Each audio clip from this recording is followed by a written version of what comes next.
I knew something was off the moment I saw her silhouette on our doorstep, rigid posture, clipboard in hand, that signature windswept hair pulled back in a ponytail so tight it looked like it hurt. Her name was Deborah Winslow, but in our neighborhood, folks just called her HOA Karen. I never liked that term, until she demanded we hand over our newborn baby. Let me start from the beginning. We moved into Rosewood Oaks 6 months ago, my wife, Elena, and I, fresh-faced, optimistic, and completely unaware of the war zone wrapped in white picket fences and tulip-lined sidewalks. I had just completed my final deployment with the Navy SEALs after 14 years of service. Retired early, medically honorable, with a quiet nest egg and a deep longing for normalcy. Elena was 8 months pregnant when we bought the house. It was a modest 2-story with a red door and a swing in the backyard. Perfect for the family we were starting. Our neighbors seemed friendly enough, at least at first. But Deborah, the HOA president of Rosewood Oaks, eyed us like we were squatters the moment we unloaded our U-Haul. She never asked what I did for a living. Never bothered to speak to Elena beyond passive-aggressive reminders about trash pickup or mailbox uniformity. But she watched. Every day. Like a hawk trained to swoop the second anything disrupted her vision of suburban perfection. Still, we kept our heads down. Smiled when she walked by. Paid our dues. Painted the shutters the exact shade of approved colonial blue. We followed every rule. Then our baby, Leo, was born. He arrived a week early, tiny and perfect, with Elena's eyes and my stubborn scowl. We barely had time to blink before the whirlwind of sleepless nights and diaper chaos took over. So when Deborah knocked on our door at 6:43 a.m. on a Saturday, clipboard in hand and expression grim, I thought it was about the untrimmed lawn or the recycling bins. But it wasn't. She didn't even say hello. "Where's the baby?" she asked, eyes darting past me into the house. "Excuse me?" I said, tightening my grip on the doorframe. I was wearing a t-shirt and pajama pants, half asleep but already alert. "The baby." "There's been a complaint," she said flatly, flipping through her paperwork. "Multiple residents have reported irregular noises, crying at inappropriate hours, disturbances inconsistent with the quiet standards of our HOA. I need to verify the child's presence and well-being." I stared at her, stunned. "You're not coming into my house." Her smile didn't reach her eyes. "Sir, as the HOA president, I have the right to investigate community disturbances. If a minor is in danger." "My son," I cut in, stepping forward, "is sleeping. And he's fine. We don't need an inspection." She sniffed. "Then you shouldn't mind proving it." That's when Elena appeared behind me, holding Leo against her chest in a sling, her hair a mess, eyes sunken from exhaustion but fierce.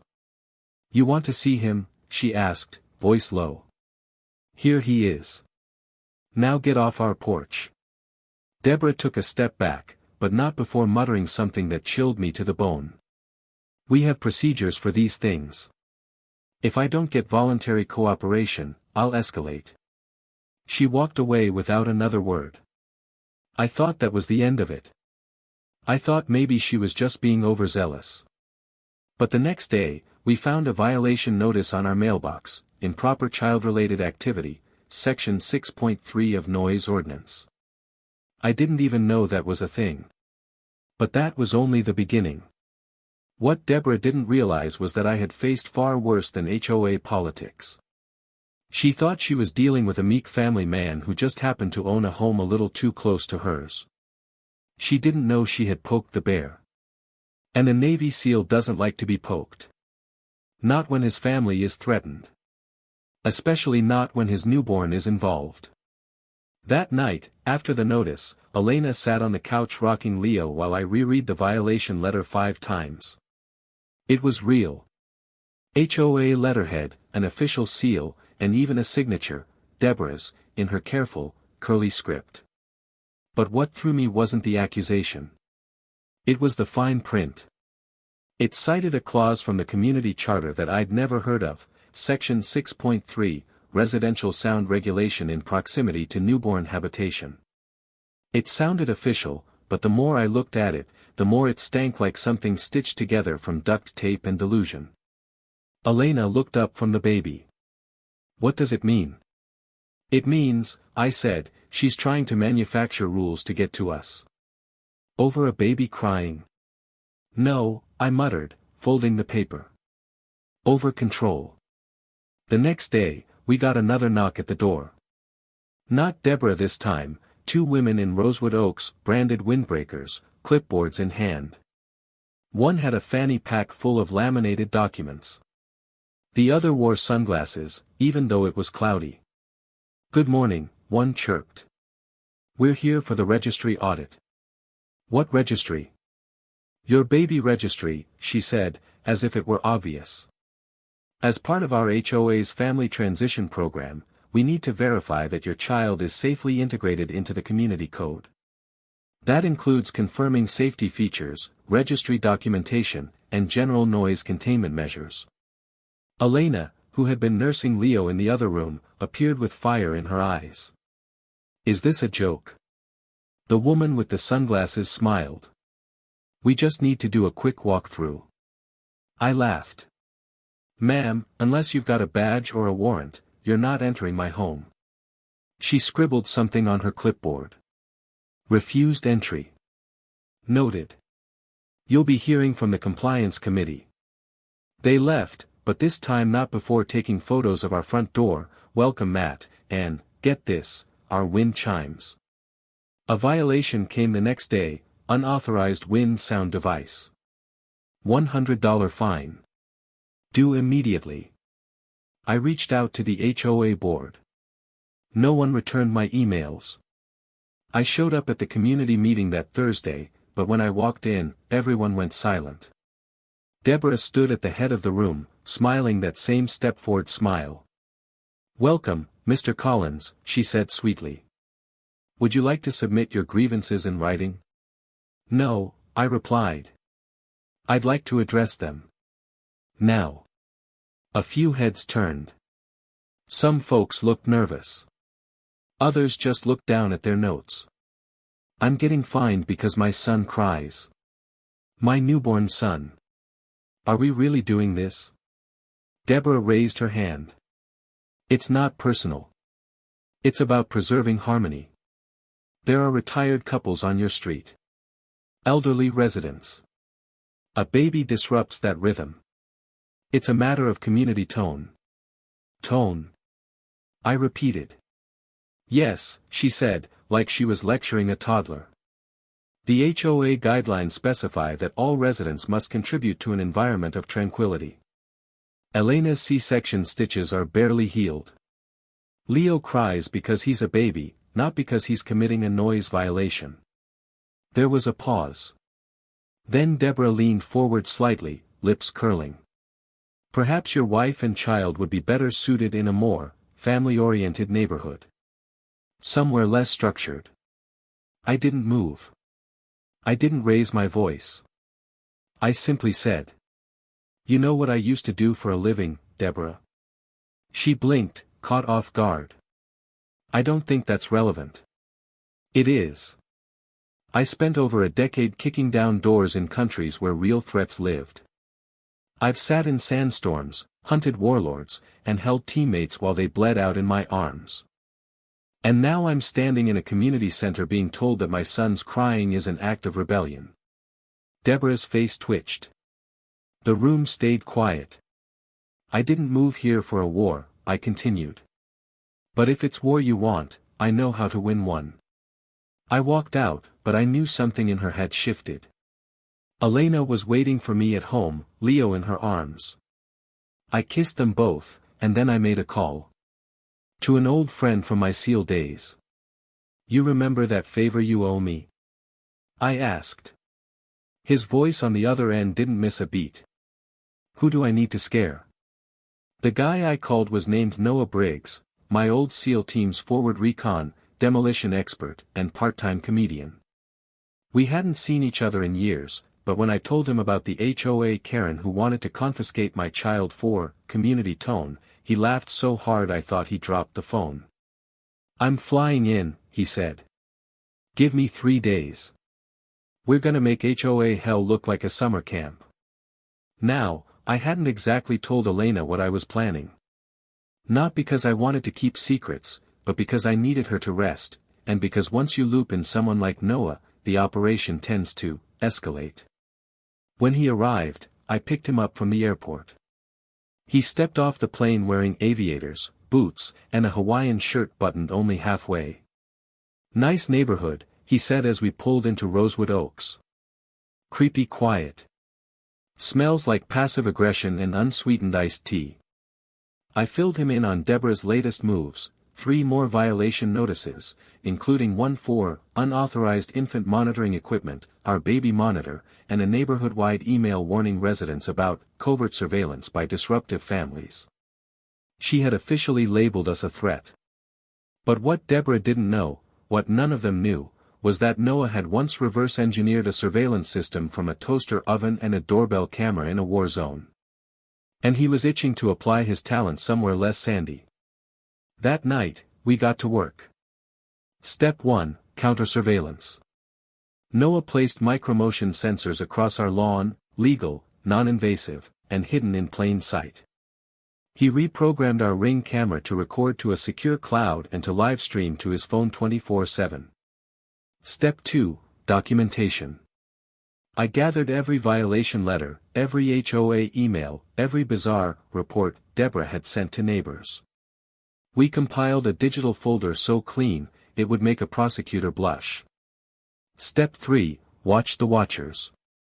We started noticing something strange. Deborah wasn't working alone. A man with a limp and a yellow notepad was seen walking the sidewalks near midnight.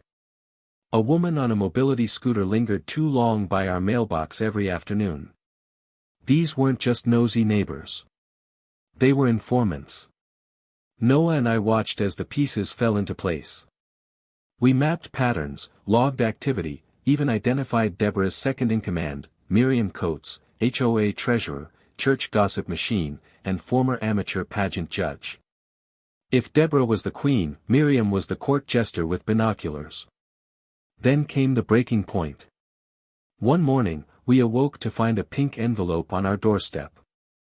It wasn't a violation letter. It was a summons. Rosewood Oaks HOA hereby requests that Mr. and Mrs. Collins voluntarily place their minor child in temporary community care pending a residential suitability review, per HOA Recommendation Protocol Section 8.9. My vision tunneled. They were serious.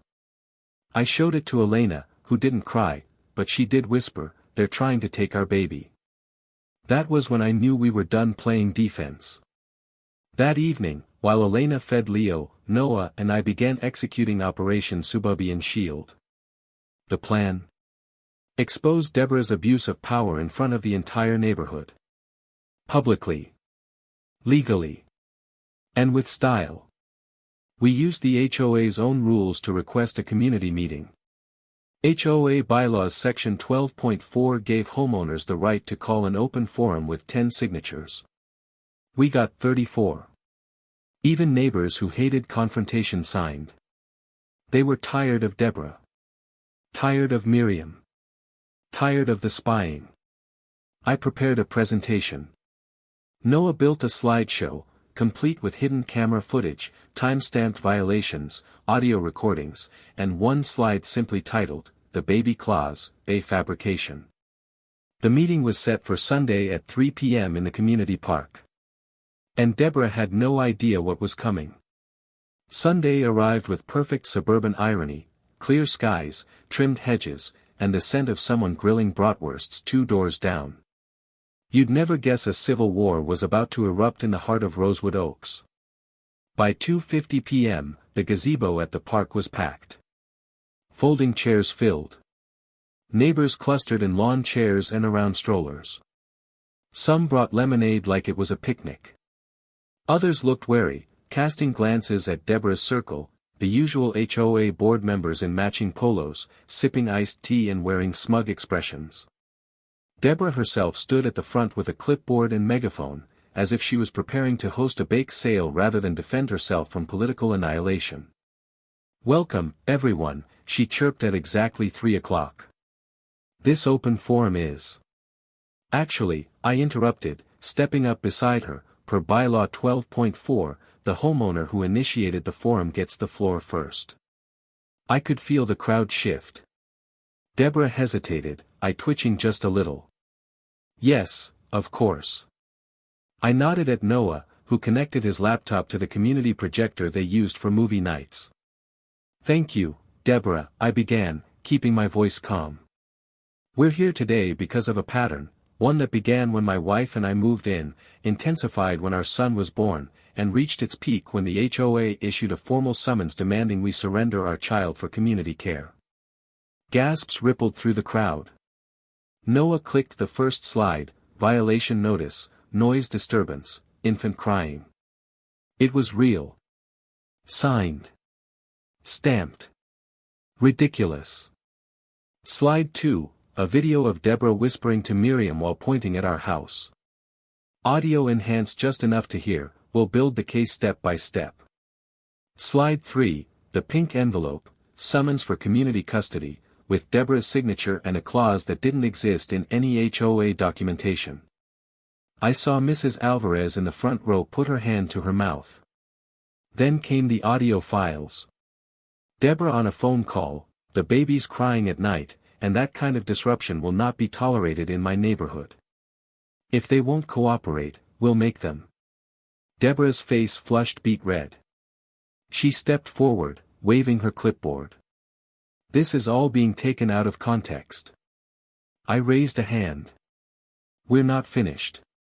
Next came the surveillance logs, timestamps, sensor triggers, photo evidence of Miriam standing by our mailbox at 2:14 a.m., Deborah peering into our window under the guise of a wellness check, and even one short video of her trying to open our backyard gate. Noah, never one to hold back flair, cued the final slide. A baby rattle, crossed with a gavel.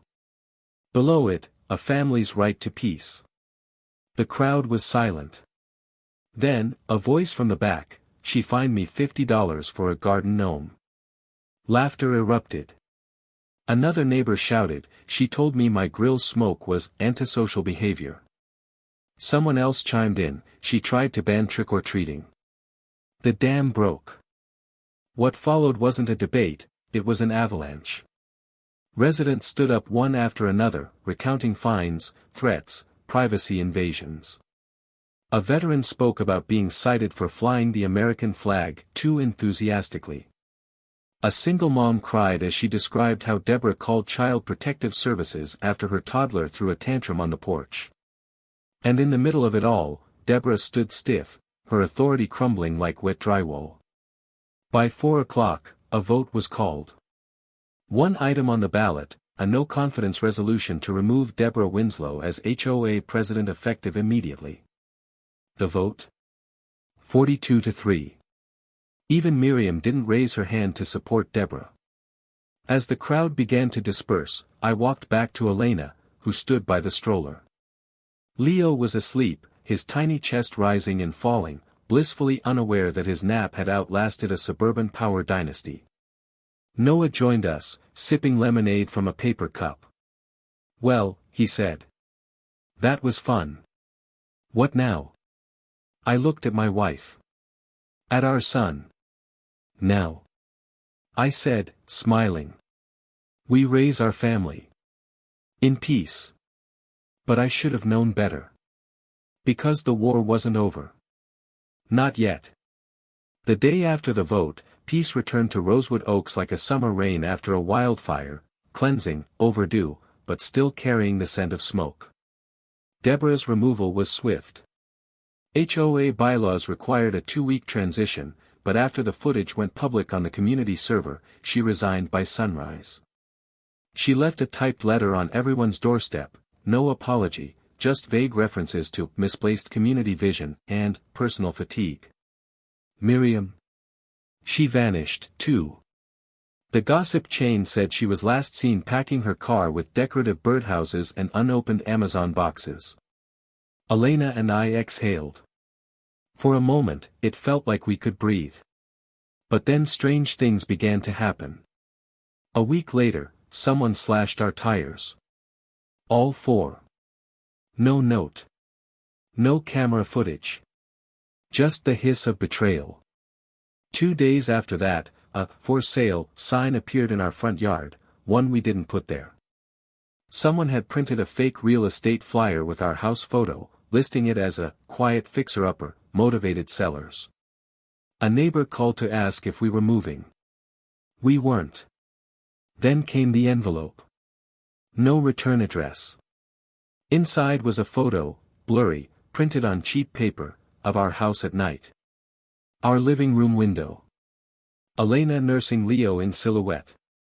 Scrawled across the bottom in red marker, "Quiet is a choice." Noah came back the same day I called. He flew in without luggage. Just a duffel bag and a look in his eyes I'd seen once before, right before a compound raid in northern Syria. "This isn't over," he said, pacing. "Someone's still trying to finish what Deborah started." We checked security cams. Someone had disabled them for precisely 11 minutes the night the photo was taken. We cross-checked cell tower pings. A signal registered on the HOA access channel, a badge-locked system Deborah still had credentials to, unless she'd shared them. Noah went full tactical, installed thermal motion sensors, pressure pads, dummy lights, even a laser grid. Nothing overt. All legal. But the house became a fortress. And then, one night, we caught them. It was just past 2 a.m. Leo had stirred, and I was rocking him when I saw the alert on the tablet screen, "Rear alley, zone 4, motion detected." A man in a hoodie crept toward our backyard, holding something in his hand. I passed Leo to Elena, slipped out the side door, and circled around. Noah was already in the shadows, waiting. When the man reached our back gate, he pulled out a crowbar. That's when we stepped out, silently, one on each side. I said, "You picked the wrong house." He froze. Dropped the crowbar. Noah grabbed him, pressed him against the fence. And when the man looked up, I recognized him. Not a board member. Not a neighbor. A private investigator. We called the cops. He sang fast. Turns out Deborah hadn't accepted defeat, she'd hired him. Paid in cash. His job? Gather compromising material, stir up enough doubt, and build a narrative that Elena and I were unstable parents. She still wanted our child gone. Still wanted control. But now we had everything, the investigator's confession, receipts, surveillance logs, the full timeline.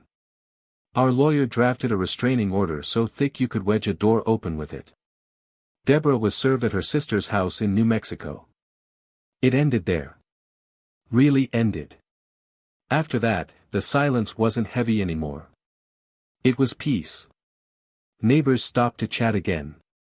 We got welcome gifts 6 months late. The HOA reformed under new leadership, and for once, they actually listened. Elena went back to painting.